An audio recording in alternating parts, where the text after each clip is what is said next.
साथियों नमस्कार। जैसा कि हम लोग पॉलिटी का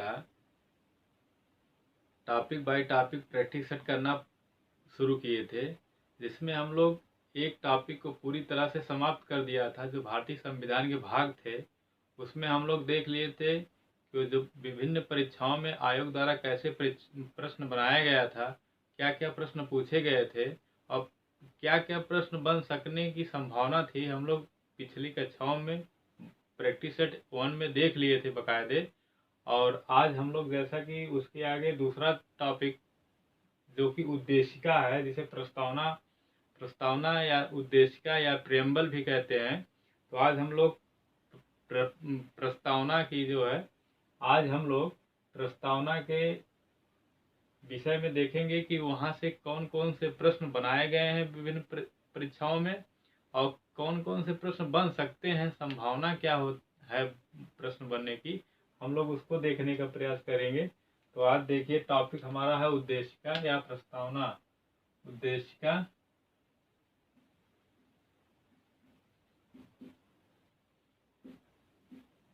उद्देशिका या प्रस्तावना उद्देशिका या प्रस्तावना या प्रियम्बल, तीन प्रस्तावना का तीन नाम कई नामों से जाना जा सकता है। या तो उद्देशिका या प्रस्तावना या प्रियम्बल, कहीं कुछ भी मिल सकता है। तो आज हम लोग उद्देशिका के विषय में देखेंगे कौन कौन से परीक्षा में प्रश्न पूछे जा चुके हैं, विभिन्न परीक्षाओं में आयोग कैसे प्रश्न बनाया है उसके विषय में आज हम लोग देखेंगे। और जो परीक्षाओं में पूछ चुके हैं प्रश्न वो भी हम लेकर आए हैं। और तो मित्रों देखिए प्रश्न संख्या 1 है, संविधान की प्रस्तावना में कितने प्रकार की स्वतंत्रता का उल्लेख किया गया है। देखिए प्रश्न संख्या 1, यहाँ देखिए प्रश्न संख्या डाले हैं। तो प्रश्न संख्या 1 देख लीजिए, संविधान के प्रस्तावना में कितने प्रकार की स्वतंत्रता का उल्लेख किया गया है। ऑप्शन नंबर 1 8 प्रकार की, ऑप्शन नंबर बी 7 प्रकार की, ऑप्शन नंबर सी 12 प्रकार की या 5 प्रकार की। तो बताइए संविधान के प्रस्तावना में या उद्देशिका में या प्रियम्बल में कितने प्रकार की स्वतंत्रता का उल्लेख किया गया है। तो उत्तर करने का प्रयास करिए आप लोग। संविधान के प्रस्तावना में कितने प्रकार की स्वतंत्रता का उल्लेख किया गया है, कितने प्रकार की स्वतंत्रता का उल्लेख किया गया है। तो संविधान की प्रस्तावना में 5 प्रकार की स्वतंत्रता का उल्लेख किया गया है। कितने प्रकार की? 5 प्रकार की। कौन कौन से? विचार, अभिव्यक्ति, विश्वास, धर्म, उपासना, 5 प्रकार की स्वतंत्रता का उल्लेख किया गया है। जिसमें विचार है पहला, विचार, अभिव्यक्ति, विश्वास, धर्म, उपासना, 5 प्रकार की स्वतंत्रता का उल्लेख किया गया है। देखिए प्रश्न इस प्रकार से भी पूछ सकता है, जैसे प्रश्न दे दिया है कि आप 5 प्रकार की स्वतंत्रता में 4 ऑप्शन देता है। तो 4 स्वतंत्रता दे दिया, पूछ दिया कि इसमें से निम्नलिखित में से कौन सा जो है प्रस्तावना के अंतर्गत नहीं आता है। जैसे मान लीजिए विचार, अभिव्यक्ति, विश्वास, धर्म, उपासना, ये इसमें से 4 दे दिया। पूछ सकता है कि निम्नलिखित में से कौन सा प्रस्तावना के अंतर्गत नहीं आता है, या निम्नलिखित में से कौन सा उद्देशिका के अंतर्गत नहीं आता है, या निम्नलिखित में से कौन सा प्रियम्बल के अंतर्गत नहीं आता है। तो आप 5 प्रकार की स्वतंत्रता को जानते रहेंगे तभी आप ऑप्शन को कर पाएंगे। तो 5 प्रकार की कौन कौन सी स्वतंत्रता है? विचार, अभिव्यक्ति, विश्वास, धर्म, उपासना, 5 प्रकार की स्वतंत्रता का उल्लेख किया गया है संविधान में। अब देखिए प्रश्न संख्या 2 देखिए, संविधान के प्रस्तावना में कितने प्रकार की समानता का उल्लेख किया गया है। देखिए प्रश्न संख्या 2 है, संविधान के प्रस्तावना में कितने प्रकार की समानता का उल्लेख किया गया है। ऑप्शन नंबर 1 5 प्रकार की, ऑप्शन नंबर बी 4 प्रकार की, ऑप्शन नंबर सी 6 प्रकार की या ऑप्शन नंबर डी 2 प्रकार की। तो उत्तर करने का प्रयास करिए। संविधान के प्रस्तावना में कितने प्रकार की समानता का उल्लेख किया गया है। तो बता रहे हैं इसका 2 प्रकार की उल्लेख किया गया है। समानता का 2 प्रकार का उल्लेख किया गया है। कौन कौन? प्रतिष्ठा और अवसर की समानता, 2 प्रकार की समानता का उल्लेख किया गया है। पहला प्रतिष्ठा है, प्रतिष्ठा है और दूसरा अवसर की समानता। अवसर की समानता,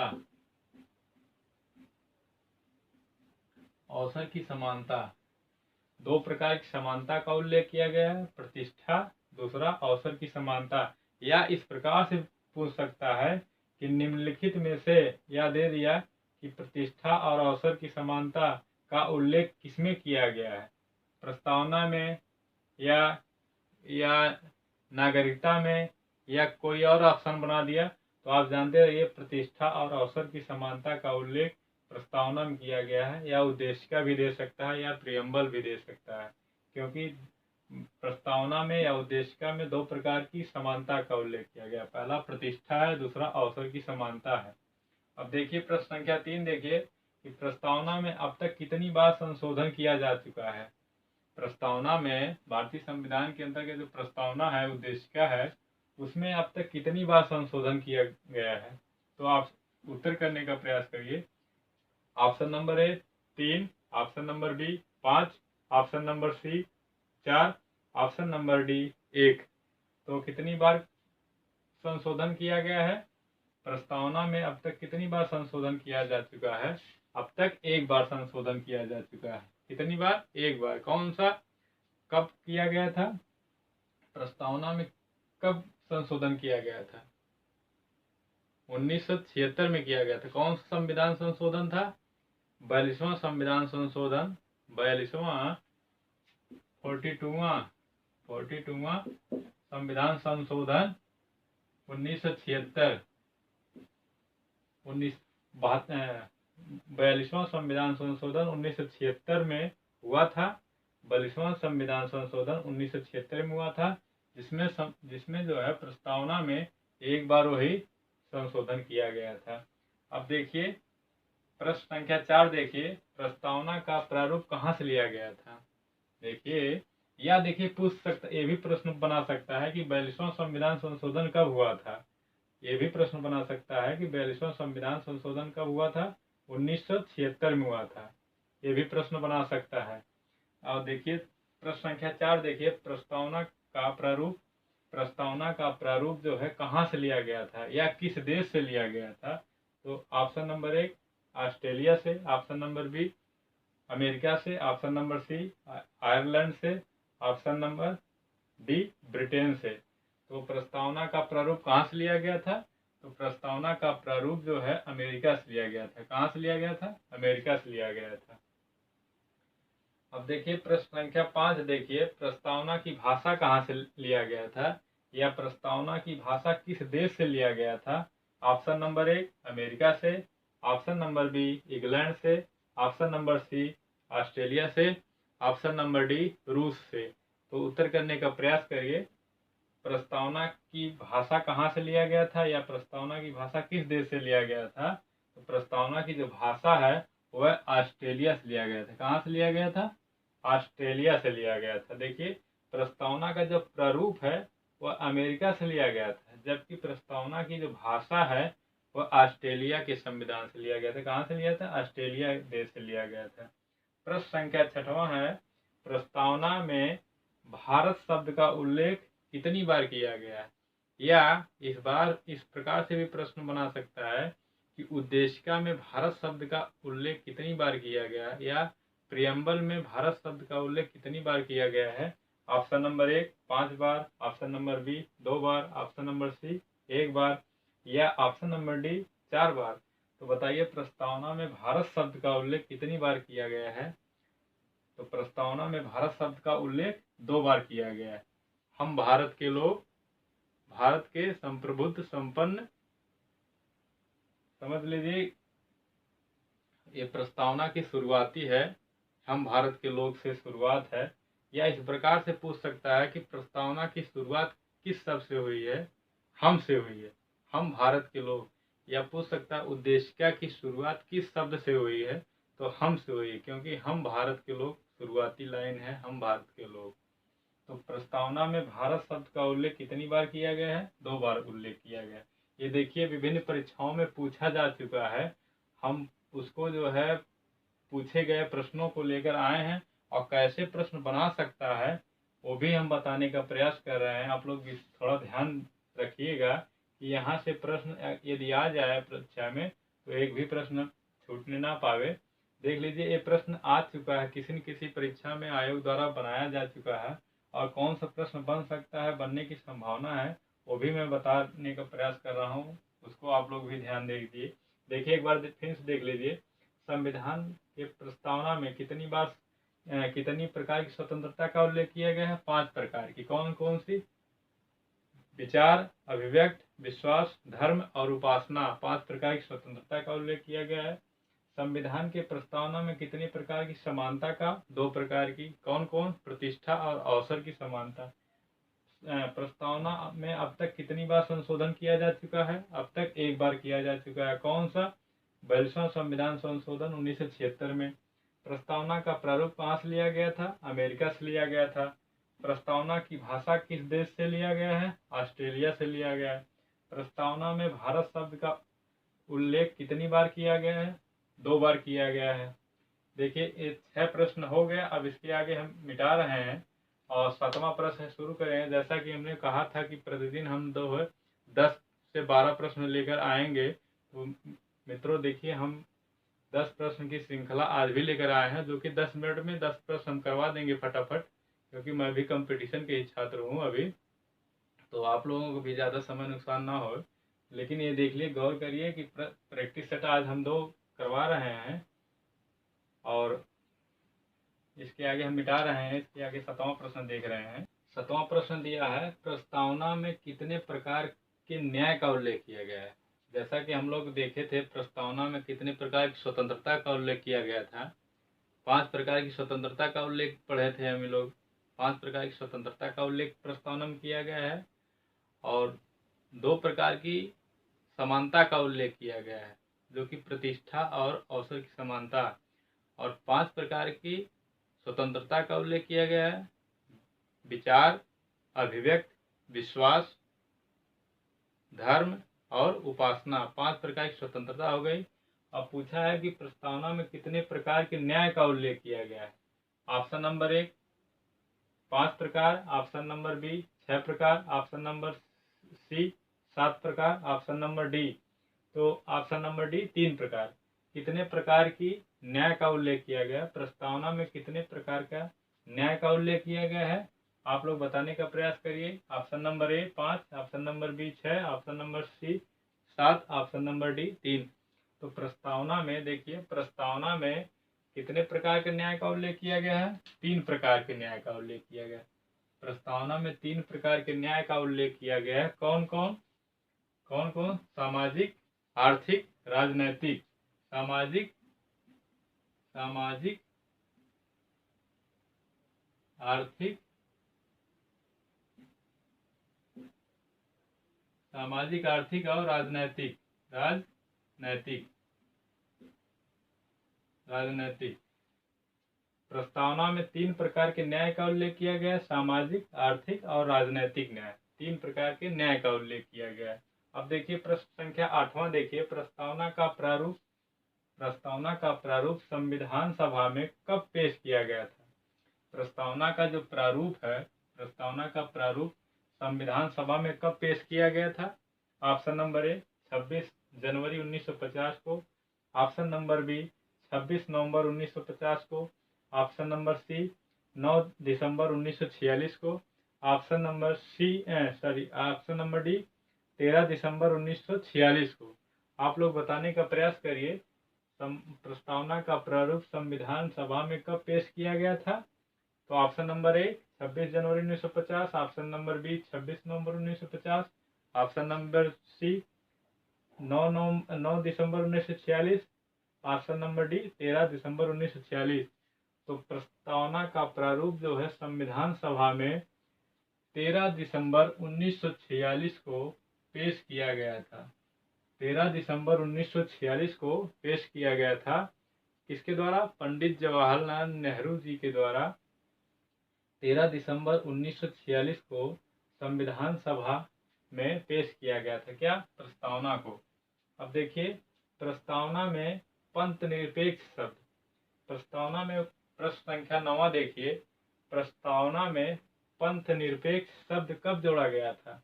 ऑप्शन नंबर ए 52वां संविधान संशोधन के द्वारा, ऑप्शन नंबर बी 42वां संविधान संशोधन के द्वारा, ऑप्शन नंबर सी 73वां संविधान संशोधन के द्वारा, ऑप्शन नंबर डी 74वां संविधान संशोधन के द्वारा। तो आप लोग बताने का प्रयास करिए प्रस्तावना में पंथ निरपेक्ष शब्द को कब जोड़ा गया था। तो ऑप्शन हो जाएगा आपका 42वां संविधान संशोधन। देखिए 42वां संविधान संशोधन के द्वारा प्रस्तावना में पंथ निरपेक्ष शब्द को जोड़ा गया था। और 42वां संविधान संशोधन पूछ दिया कि कब हुआ था। तो 42वां संविधान संशोधन 1976 में हुआ था। और पूछ दिया 42वां संविधान संशोधन जब 76 में हुआ था तो 42वां संविधान संशोधन के द्वारा प्रस्तावना में कितने शब्दों को जोड़ा गया था? 3। कौन कौन? समाजवादी, पंथ निरपेक्ष, अखंडता। 3 शब्दों को जोड़ा गया था। समाजवादी, पंथ निरपेक्ष और अखंडता शब्द को 42वां संविधान संशोधन 1976 के द्वारा प्रस्तावना में जोड़ा गया था या उद्देशिका में जोड़ा गया था या प्रियम्बल। प्रस्तावना उद्देशिका प्रियम्बल एक ही नाम है। अब देखिए प्रश्न संख्या 10वां। देखिए प्रस्तावना को संविधान सभा द्वारा कब स्वीकार किया गया था? देखिए प्रस्तावना का जो प्रारूप है वह संविधान सभा में पेश किया गया था 13 दिसंबर 1946 को पंडित जवाहरलाल नेहरू जी द्वारा पेश किया गया था। जबकि इसे स्वीकार कब किया गया था? प्रस्तावना को संविधान सभा द्वारा कब स्वीकार किया गया था? ऑप्शन नंबर 1 26 नवंबर 1949, ऑप्शन नंबर बी 26 जनवरी 1950, ऑप्शन नंबर सी 13 दिसंबर 1946, ऑप्शन नंबर डी 22 जनवरी 1947। तो ऑप्शन उत्तर करने का प्रयास करिए आप लोग। प्रस्तावना को संविधान सभा द्वारा कब स्वीकार किया गया था? ऑप्शन नंबर 1 26 नवंबर 1949, ऑप्शन नंबर बी 26 जनवरी 1950, ऑप्शन नंबर डी सी 13 दिसंबर 1946, ऑप्शन नंबर डी 22 जनवरी 1950। तो संविधान सभा प्रस्तावना का प्रारूप जो है संविधान सभा में 13 दिसंबर 1946 को पंडित जवाहरलाल नेहरू जी द्वारा पेश किया गया था, जो कि उसे 22 जनवरी 1947 को संविधान सभा द्वारा स्वीकार किया गया था। किसे? 22 जनवरी 1947 को प्रस्तावना के प्रारूप को संविधान सभा में स्वीकार किया गया था।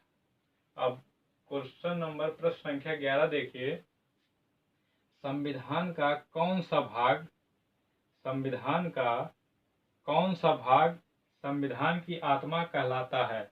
या भारतीय संविधान, यहाँ लिख लीजिए भारतीय संविधान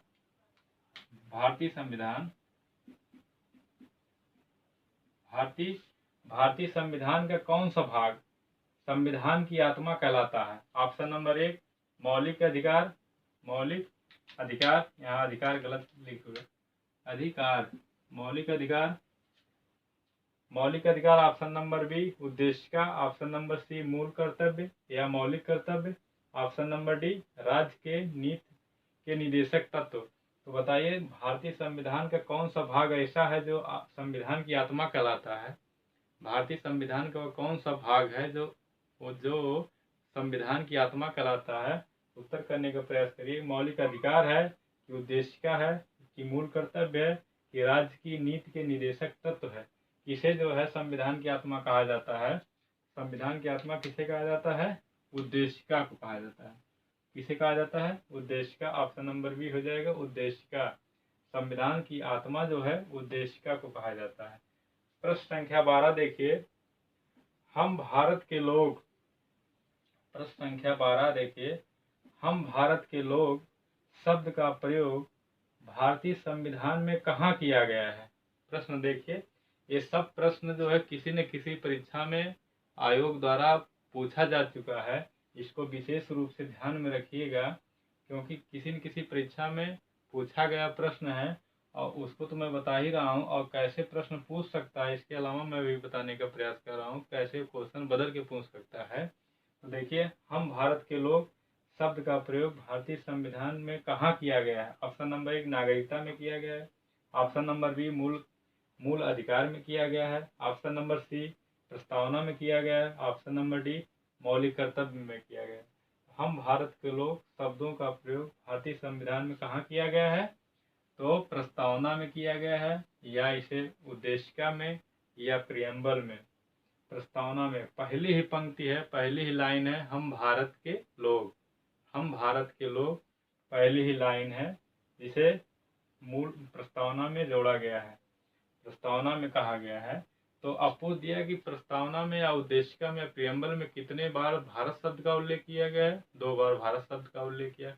एक बार मैं प्रस्तावना का जो जितने प्रश्न बन सकते हैं फिर से एक बार रिवीजन करा दे रहा हूँ। प्रस्तावना में या उद्देशिका में या प्रियम्बल में 5 प्रकार की स्वतंत्रता का उल्लेख किया गया है। प्रस्तावना में 3 प्रकार के न्याय का उल्लेख किया गया है, सामाजिक, आर्थिक, राजनैतिक। 3 प्रकार के न्याय का उल्लेख किया गया है। 5 प्रकार की स्वतंत्रता का उल्लेख किया गया है। 1 प्रकार की भ्रातृत्व का, भाईचारे का उल्लेख किया गया है। और देखिए संविधान प्रस्तावना का प्रारूप जो है भारतीय संविधान में पंडित जवाहरलाल नेहरू द्वारा 13 दिसंबर 1946 को पेश किया गया था। उसे 22 जनवरी 1947 को स्वीकार किया गया था। और हम भारत के लोग शब्दों का प्रयोग भारतीय संविधान के प्रस्तावना में किया गया है। और संविधान की आत्मा जो है उद्देशिका का भाग है। तो इस प्रकार से आप लोग देख लिए कैसे क्वेश्चन बनाया गया है पेपर में और कैसे पूछा गया है। इसको विशेष रूप से ध्यान में रखिएगा, चाहे जब क्लास को पढ़ लीजिएगा, सब जब भी समय मिले आपको। और थोड़ा सा भी यदि पढ़ाने का समझाने का तरीका अच्छा लगा हो तो चैनल को लाइक और सब्सक्राइब भी कर दीजिएगा। और थोड़ा आप लोग कमेंट बॉक्स में बताने का भी प्रयास करिए कि मेरे अंदर अभी क्या सुधारने की आवश्यकता है, जिससे मैं आगे की कक्षाओं को अच्छे से अच्छे देने का प्रयास कर सकूं। तो मित्रों आज के लिए बस इतना ही। इसके आगे कल मिलते हैं। नमस्कार, धन्यवाद। चैनल को लाइक और सब्सक्राइब भी आप लोग कर दीजिएगा।